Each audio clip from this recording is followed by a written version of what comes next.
Hey guys, in this video I will show you how you can fix Epic Games Launcher login loop error.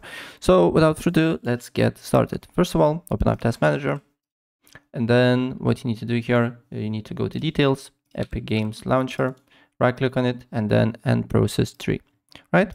And then look if the problem persists or not. If the problem persists, completely close Epic Games from your Task Manager. It should be no tasks related to Epic Games.